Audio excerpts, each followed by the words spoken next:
Untuk menjadi pengadil ni dia ada peringkat. Yang pertama sekali, calon tersebut yang berminat tu perlu menduduki peperiksaan bertulis pengadil kebangsaan kelas 3 dipanggil. Selepas lulus, mereka akan perlu mendaftar dengan Persatuan Bola Sepak Negeri untuk mendapatkan pengalaman dan bimbingan. Mendapat itu yang penting.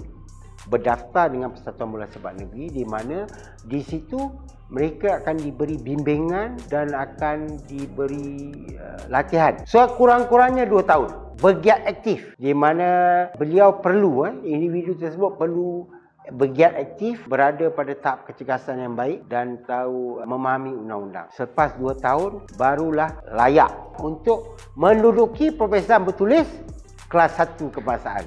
Dan kita ada juga memberi peluang kepada bekas-bekas pemain contohnya. Calonnya adalah bekas pemain kebangsaan yang di mana kita tahu yang terlibat dalam industri sukan bola sepak, yang berpengalaman, dia dah tahu.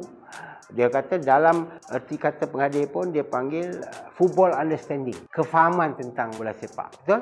So, untuk yang bekas pemain kebangsaan ni, kebarangkalian dia hanya kita bagi tempoh jangka masa setahun aja. Kalau yang biasa ni 2 tahun.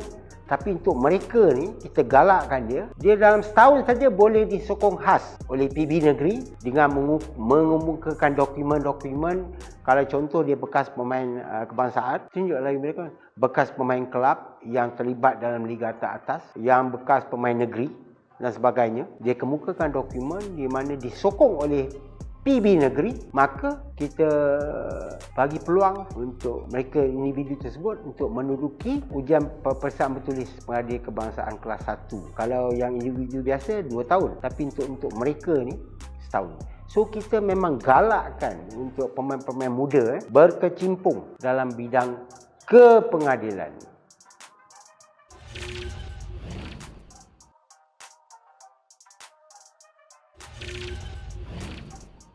Okey, idola saya adalah siapa pengadil yang terbaik. Salah satu cara saya untuk memperbaiki, untuk mempelajari, untuk menambah baikkan karier saya sebagai seorang pengadil, saya selalu pergi untuk melihat perlawanan-perlawanan yang dibuat oleh pengadil-pengadil senior. Untuk menjadi seorang pengadil yang baik ini, kita tak boleh terikut-ikut dengan karakter pengadil lain. Kita tak boleh. Kita perlu ada identiti tersendiri. Kita tak boleh orang kata tu terikut-ikut. Tetapi mereka yang baik-baik ini kita boleh jadikan panduan. Kita boleh jadikan dia sebagai contoh di mana kita tengok cara mereka mengadili perlawanan. Di situ kita kena ikut cara dia mengadili tau. Kita tak boleh ikut yang dimaksudkan di sini gaya dia. Tak boleh. Contoh kita nak ikut gaya pengadil yang pasal pergerakan dia lain, dia punya karakter pun lain. Itu yang akan merosakkan kita. Kita kena build up kita punya own identity. Kita kena establish diri kita. So, yang paling penting, kita perlu sentiasa mendalami undang-undang permainan. Selalu melakukan mengadili perlawanan-perlawanan bukan kata di peringkat yang kebangsaan ke apa, di peringkat daerah, di peringkat negeri. Kita kena melalui orang kata match practice. Dan kita kena selalu menonton perlawanan-perlawanan di peringkat tertinggi. Kita kena tengok bagaimana pengadil-pengadil yang berada di peringkat tertinggi ni melaksanakan tugas. Bukan kita ikut gaya dia, tak. Kita tengok, kita dapatkan panduan bagaimana dia melaksanakan. Itu pengalaman saya. Di mana saya build up saya punya referee career.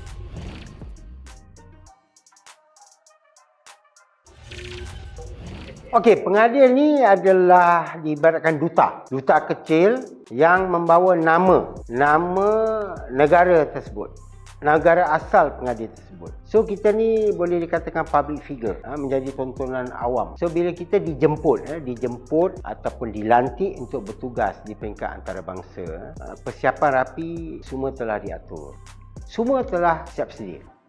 Di mana yang perlu saya bawa adalah minda saya, kesediaan saya untuk bertugas, dan kita ni pegawai-pegawai ni diberi nak kata layanan tu tidaklah persiapan yang terbaik yang secukup, yang kita tak boleh nak beli, yang di mana sebagai individu biasa kita tak dapatlah pengalaman yang ada, di mana kita merasa dihormati, diberi penghormatan dan kita rasa hormatlah kerana mendapat tugasan tersebut. Dan ini contoh penginapan, persiapan yang ada di sana, di negara tu, dan kita tak perlu bersusah payah untuk mencari hotel dan sebagainya. Semua dah disiapkan, dah disediakan. So kita akan merasa selesa dan tidak ada tekanan, dan kita boleh tumpukan dengan tugasan yang diberi.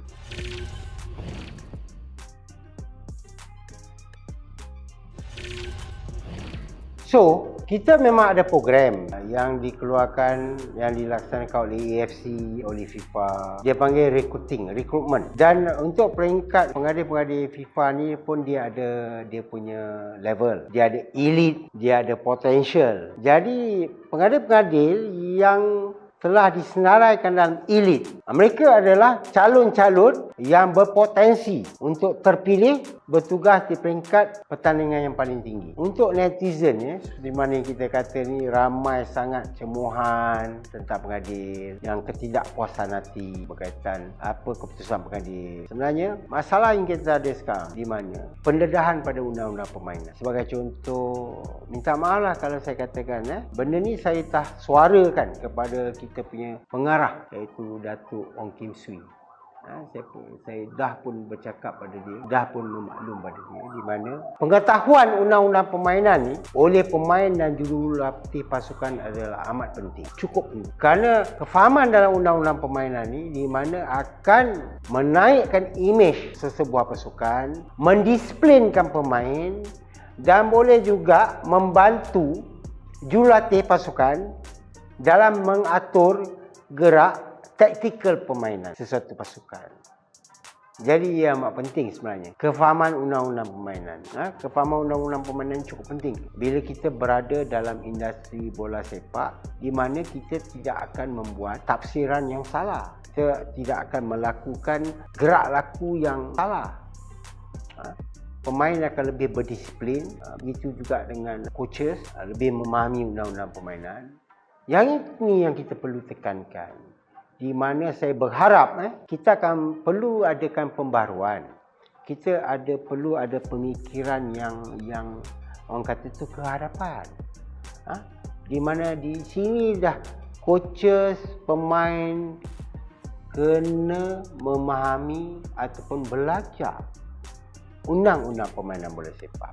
Memang kita tahu mereka adalah mahir dalam permainan, mereka punya skill sebagai seorang pemain.